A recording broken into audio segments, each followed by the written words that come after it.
Old friends are like old memories. They always remind you of your past, and we are reminding ourselves of the past episodes from this week of Good Company for the best of Good Company with me, Hollie Taylor.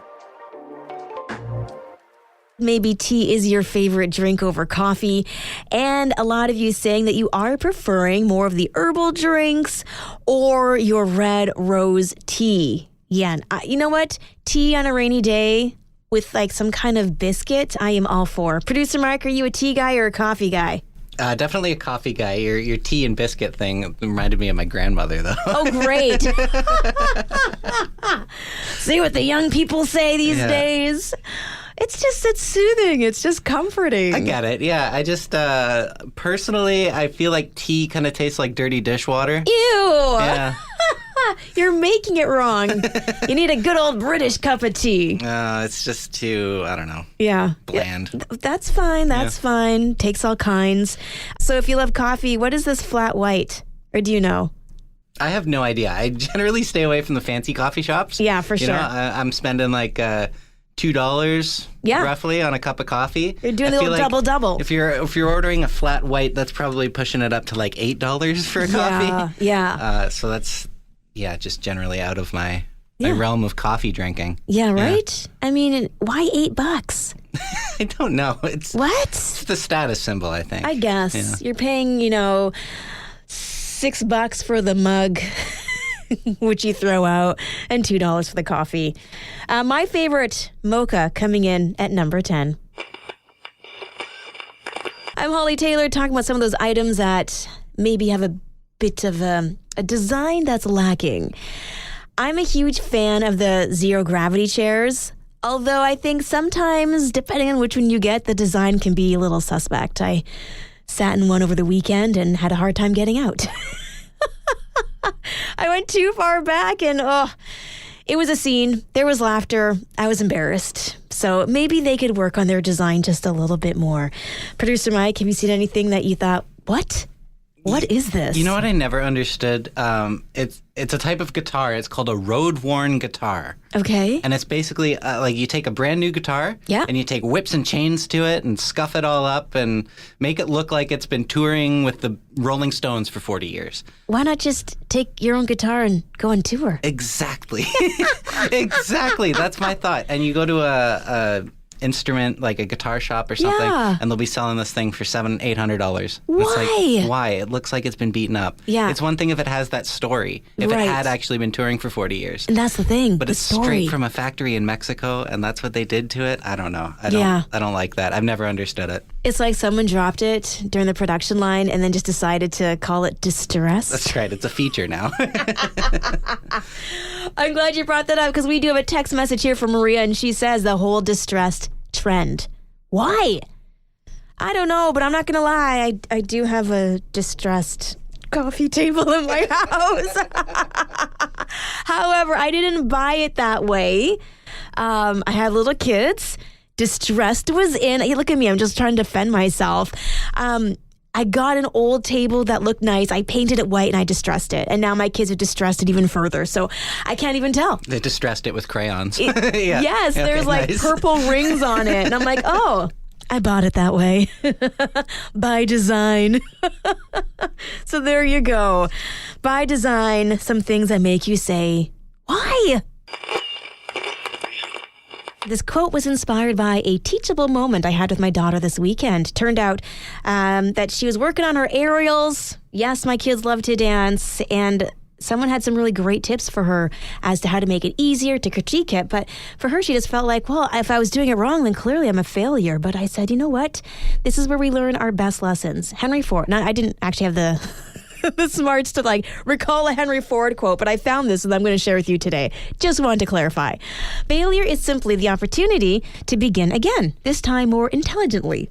I love that because sometimes we think that failure is the end of the road. Well, I failed. I feel badly. And my daughter, she's learning how to fail and to fail well, I hope, so that she can continue to learn from those mistakes and grow and be able to become a more well-rounded human being. That's the blessing behind the failure. We're not always going to get it right, especially not the first time. But it's those elements that we learn about ourselves. It's about becoming more tenacious. It's about being able to have the personal strength and, I don't know, just understanding yourself better through these mistakes, these failures, so that we can be more well-rounded. So it's okay to fail. And on this Wednesday, where we're diving into some wisdom from Henry Ford, I hope that's an encouragement for you. It's a new day. Let's try to redo some of those things that we failed at with a little bit more success. I'm Hollie Taylor. We're talking about those things that are lost to time. I think about all those reports they had to write by hand, double space, black or blue ink, and if you made a mistake, you needed your whiteout. Now, when's the last time you used whiteout? Or paper, for that matter. Producer Mike, I know you're young, bless your heart, but what's been lost to time? So I can name something that is currently being lost to time. Okay. It's not gone yet. Okay. But DVDs, Blu-rays, yes, CDs. Yes. Like most department stores you go to now, they don't even have a section for that stuff. I know, they used to have these massive departments. Yeah, it used to be like a whole section of Best Buy was like CDs, DVDs. They don't have those anymore. It's true. You might it's be weird. lucky to get a bargain bin. Yeah. $5, cheap movies from back in the day, but... Yeah, I know. I'm actually surprised you didn't say standard vehicles. The manual transmissions. Yeah, okay, that's another one. Okay, there's another one. There you go. Standard transmissions, yeah. Yeah, because when you said it's not lost yet, I'm like, oh, he's going with cars. I think they're still pretty common in Europe, though. Are they? Yeah. Well, I'm going Parts to Europe. of Europe anyways. I love a manual transmission. Just like being able to use the clutch and the gas and the brake and like changing gears. It makes me feel like I'm, what's that guy's name? Andre Andretti or something? Yeah, like Lewis Hamilton. Yeah. There you go. Whoever he is. F1 driver. Okay. Yep. All right, quick text message at 905-338-1250. Things that are lost to time. In junior high, says Meredith, the girls could only wear dresses. What? Meredith, that is a throwback. I remember making sure that I dressed for success for school. So we had to dress as if we were going for a job. Not in suits and ties, but kind of that same idea. There's a particular look, and that's how you go to school. Now, I don't even know if they have dress codes. I'm Hollie Taylor, and as a student, there were several things I was interested in.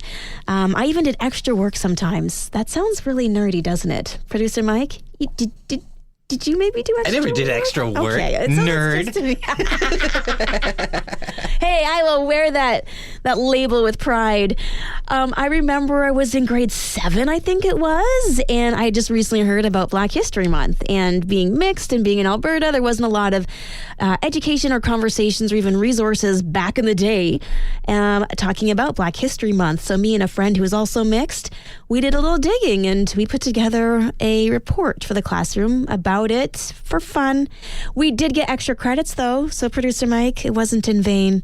It wasn't. Okay. So just think of how many credits you would have had if you did extra work. I guess. I never hung on to any of my report cards, so. Oh my goodness, I love it. And look, we're in the same spot today, so here we go. So that was something of interest to me. I remember really focusing in on law at one phase and archaeology at another phase. And so it's really cool just to see what interests the youth. There was a teacher who let their students pick what they want to talk about for their year-end report. The list is quite hilarious. They were 10th grade students and they were picking all sorts of things from different artists to coral reef to American culture, just like social issues, the gamut. It was incredible. Just the different kinds of unique interests these students had. So I'm kind of curious. Let's say you had to go to school like next week and the teacher's like, you have to pick something to do a report on. Right now, what's of interest to you? Yeah, I don't really know what I would go with. It's probably something in the realms of archaeology or Egypt or people uncovering things. Oh, like fun fact, apparently they found Sodom. Yes, it was an actual city. And there is evidence of a catastrophic demolishing of it. So That's kind of cool. So I love that when archaeology proves things that we read in the Bible. Producer Mike, you're going to school on Monday. What are you learning? Oh, boy. I'm going to school on Monday. What am I learning? Yeah. Something scientific. Yeah. Yeah. I mean, I can just end up on Wikipedia and scroll through and learn stuff. So given an opportunity to go back to school, I don't know. Yeah. Something scientific. Yeah. Like sky-wise or just in general, like let's make a volcano? That would be cool too. Any science. I'm not very good at math, so maybe let's not do like chemistry. Okay. Something where I can hurt myself. Yeah. Oh man, chemistry I was the worst in. Yeah. Baking soda and vinegar, that's about all I got for chemistry. Yeah, right? And for me, that's just a cleaning solution. So. There you go. Yeah, cleans a coffee pot. Exactly. All right, guys, so what are you going to school to study? What are you going to learn? What's that report going to be on? 905-338-1250.